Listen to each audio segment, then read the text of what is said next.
Bonjour à tous. Disparition brutale, soudaine, menace, intimidation. Au moment où ils veulent mettre en place une société de surveillance totale, reconnaissance faciale, censure des réseaux sociaux, etc. Que se passe-t-il? Que se passe-t-il en Macronie? Des étrangetés, un régime qui se radicalise. Pourquoi? Parce il sait qu'il veut nous mener vers la guerre totale et qu'il a besoin d'une obéissance totale, qu'aucune voix dissidente ne se fasse plus entendre. Est-ce là pour préparer l'article 16, les pleins pouvoirs, sans encombre, pour préparer le fait qu'on passera outre l'élection présidentielle, qu'elle sera retardée ou je ne sais quoi? Ça sent cette ambiance-là. Et on va voir ce qui se passe. Et ça doit certainement pas nous faire peur. Nous-mêmes, patriotes, nous sommes visés. Je vais vous expliquer les nouvelles avancées, les nouvelles intimidations.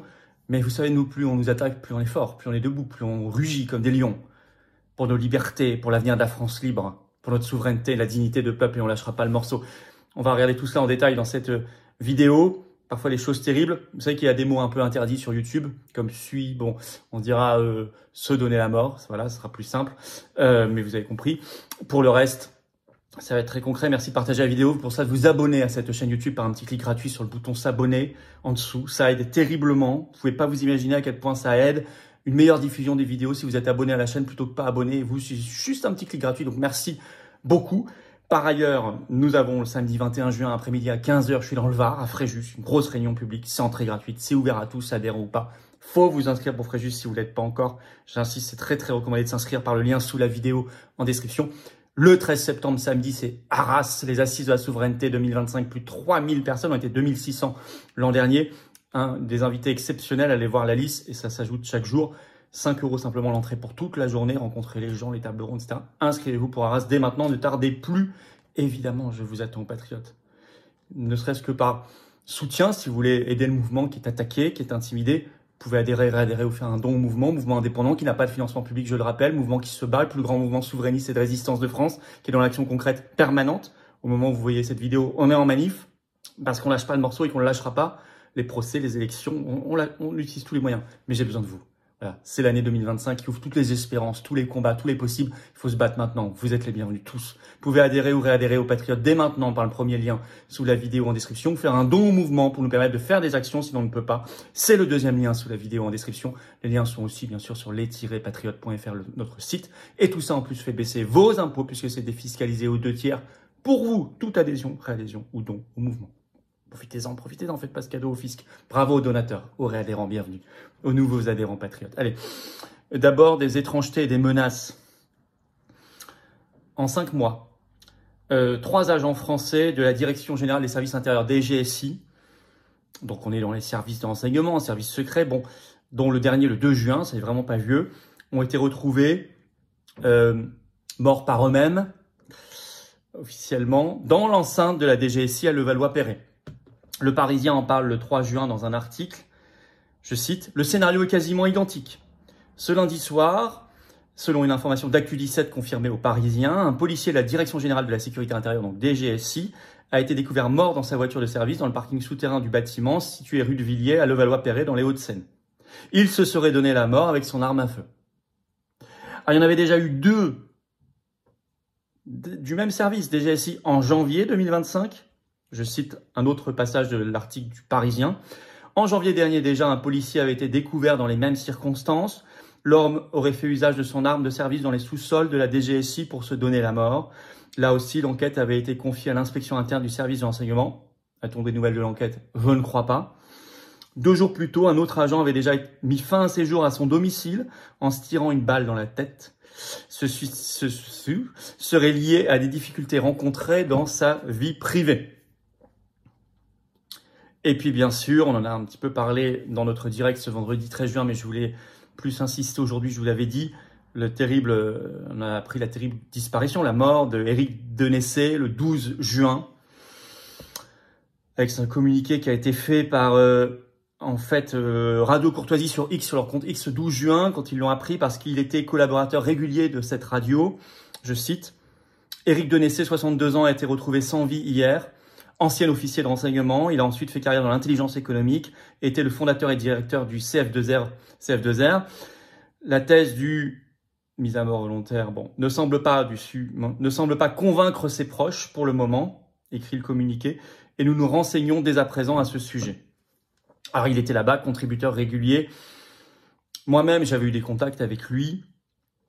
C'était de très grande qualité, très grande intelligence, une vraie intelligence au service de la France, d'une France qu'il voyait forcément comme indépendante et libre. Et c'est vrai que c'est assez prémonitoire. Enfin, il avait parlé de ce climat de tension. C'était dans une interview à Radio Courtoisie en 2024. Je cite, « Pour la première fois, Éric Denessé disait « Je suis véritablement inquiet. Macron est entré dans un délire total. Une irrationalité totale. Il ajoutait les têtes étoilées, l'état-major est dans un silence total. » Il avait tellement raison qu'on a fait il y a quelques jours une vidéo sur ce qui est dramatique dans l'état-major français. Il ne défend en rien, ajoutait-il, les intérêts français. Il avait aussi ajouté dans une interview le 23 octobre dernier sur Omerta, je cite, il avait ajouté ceci sur la situation donc actuelle. Depuis plusieurs mois, l'Iran essaie de ne pas tomber dans le piège d'Israël parce que la stratégie israélienne est tout à fait comparable à ce que fait l'OTAN face à la Russie. Donc là, il était vraiment dans le cœur de l'actualité. Et puis, c'est vrai que il a été retrouvé en fait sans vie à son domicile à Paris. Il avait depuis plusieurs mois vraiment pointé du doigt plusieurs fois la dérive irrationnelle, disait-il, de l'exécutif. Et la matinale de Radio Courtoisie le 13 juin, dans la matinale de 13 juin, donc ils sont revenus sur ce décès parce qu'ils le connaissaient bien. Le journaliste Laurent Arthur de Plessis a déclaré ceci, je cite, « Aucun de ses interlocuteurs ne croit à la thèse issue de la mise à mort volontaire. » À suivre. Mais tout ça est dans un contexte où vous avez d'autres formes d'intimidation.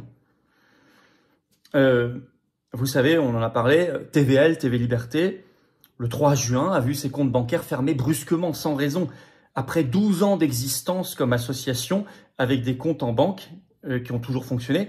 Et là, d'un coup, 3 juin 2025, brutalement fermé, je reprends leur terme, brutalement fermé, sans motif. Alors nous-mêmes, je vous en ai parlé, notamment dans les directs du vendredi, d'un coup, alors qu'on travaillait depuis des années avec lui, notre prestataire de TPE, vous savez, les machines pour faire une adhésion ou un don, une adhésion par carte lors d'un meeting, lors d'un déplacement, lors d'une manifestation, ce prestataire a décidé de ne plus travailler avec nous, nous laissant 60 jours pour trouver une situation alternative. Il nous en reste une vingtaine, c'est compliqué, ou une trentaine, je ne sais plus. En plus, on avait acheté de nouveaux matériels, de nouvelles machines auprès d'eux il y a un peu plus d'un mois pour 1 000 €. Ils savaient qu'en fait, ils n'allaient pas continuer avec nous, mais ils nous les ont quand même vendus, ils ne veulent pas rembourser. Et là, cette semaine, ils ont même séquestré pendant plusieurs jours de l'argent d'adhésion et de dons avant de nous le remettre. Une première aussi. Donc, on sent une radicalisation. On l'a vu aussi dans les manifestations quand nous avons célébré les 20 ans du non à la Constitution européenne le 29 mai dernier par une grande manif de rue. Il y en avait une douzaine en France, et notamment la manif nationale à Paris. La veille, 24 heures avant, la préfecture de police de Paris a déplacé notre manifestation, ce qui forcément nous a fait perdre du monde, parce que si vous changez le lieu, les gens sont perdus. On a tout organisé grâce aux bénévoles, aux militants, que je remercie encore pour transférer les gens, leur donner l'information, mais c'est évidemment fait pour cela. Donc on est vraiment sur quelque chose de très... On nous a envoyé récemment dans les manifs complément d'enquête, TMC, pour dénigrer, pour attaquer la lettre. Et puis tout ça, évidemment, n'est pas exhaustif, puisque, vous le savez, il y a d'autres attaques, d'autres intimidations. On en a parlé souvent sur cette chaîne récente. On est sur, j'en ai parlé aussi dans le direct sur cette chaîne du vendredi soir, du 13 juin au soir, vous irez voir. On est dans une ambiance. Alors au même moment, on est dans une course à la société tyrannique. Tout ça, moi, je fais les liens, évidemment, par la Macronie, sans résistance des soi-disant oppositions parlementaires. Regardez, suite aux émeutes du PSG, Retailleau, qui avait déjà quelques jours avant évoqué l'idée que la seule manière de lutter contre l'insécurité, c'était la mise en place de la reconnaissance faciale dans l'espace public, je le cite, il en a profité, après les émeutes du PSG, pour dire « il faut maintenant la reconnaissance faciale dans l'espace public ». Suite à l'épouvantable assassinat au couteau de Mélanie, la surveillante, en Haute-Marne, Macron, dans les heures qui ont suivi, a dit « il faut interdire les réseaux sociaux pour les moins de 15 ans ». Édouard Philippe lui a donné raison, alors même que le procureur a dit « le jeune en question n'allait pas sur les réseaux sociaux », donc ça n'a aucun rapport.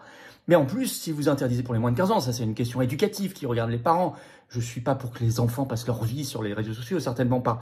Mais c'est une question éducative qui regarde les parents. Mais sachez que si c'est l'État qui le fait, la seule solution technique passera par moins de 15 ans ou pas.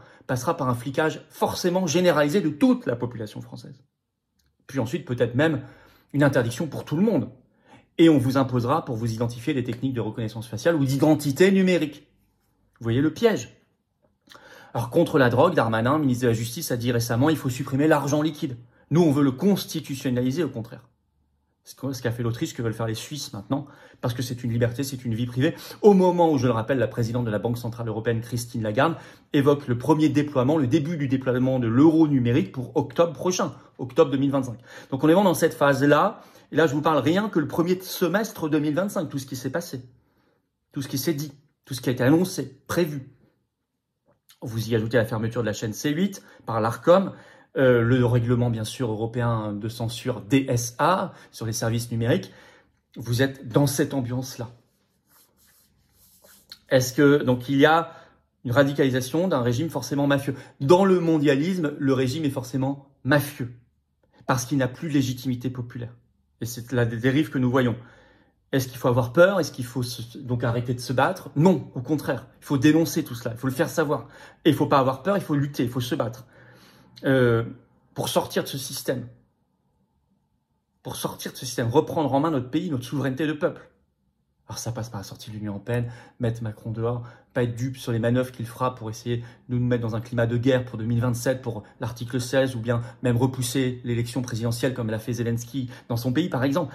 Mais il faut se battre. Nous, quand ils nous intimident aux patriotes, ça ne nous fait pas peur. Au contraire, ça nous donne 2 fois plus envie de nous battre. Je vous dis, au moment où vous voyez la vidéo, on est peut-être, si c'est samedi après-midi, dans la rue. Et on lâchera pas le morceau. Et devant les tribunaux, et dans les élections, et à coller des affiches, distribuer des tracts, et être dans les opérations coup de poing, le porte-à-porte, partout. Grâce à vous, votre force, vous êtes là. Merci de partager la vidéo. Pour ça, vous abonner à cette chaîne YouTube par un petit clic gratuit sur s'abonner en dessous. Ça aidera énormément. Vous ne pouvez pas vous imaginer comme c'est utile de vous abonner à la chaîne pour que la vidéo touche plus de monde. Merci beaucoup. Le 21 juin après-midi, samedi, je suis à Fréjus, grande réunion publique, inscrivez-vous, c'est entrée gratuite par le lien sous la vidéo en description, ainsi que les assises de la souveraineté d'Arras, ça part très vite, inscrivez-vous le 13 septembre prochain, lien d'inscription, ainsi que la pétition nationale contre la censure des réseaux sociaux, elle est en lien sous la vidéo en description, si vous ne l'avez pas encore signé ni partagé, je vous attends, aux patriotes. Non, ça ne nous fait pas peur ces intimidations, parce que je sais que vous êtes là, plus on est soudés, plus on est nombreux dans le collectif, dans le plus grand mouvement souverainiste et de résistance de France, plus on gagne, surtout en 2025 qui chamboule tout, je vous attends. Vous pouvez adhérer ou réadhérer aux Patriotes dès maintenant par le premier lien sous la vidéo en description. Merci pour votre soutien. Ce lien pour adhérer ou réadhérer est également en commentaire épinglé, une petite fiche sur l'écran maintenant et dans quelques secondes un lien sur l'écran. Facile. Faire un don au mouvement. Merci pour votre soutien. Un mouvement indépendant qui n'a pas de financement public, je le rappelle. C'est le 2e lien sous la vidéo en description. Les liens pour adhérer, réadhérer ou faire un don sont aussi sur les-patriotes.fr, notre site. Et tout ça fait baisser vos impôts puisque c'est défiscalisé pour vous aux 2 tiers de l'argent que vous mettez. Vous mettez 100 €, ça enlève 67 € de vos impôts qui n'iront pas dans la poche du fisc de Bayrou, de Macron, etc. Vous mettez 300 €, ça enlève 200 €. Vous mettez 30 €, ça enlève 20 €. Vous avez compris, bravo aux donateurs, aux réadhérents, bienvenue, aux nouveaux adhérents patriotes. Vive la France!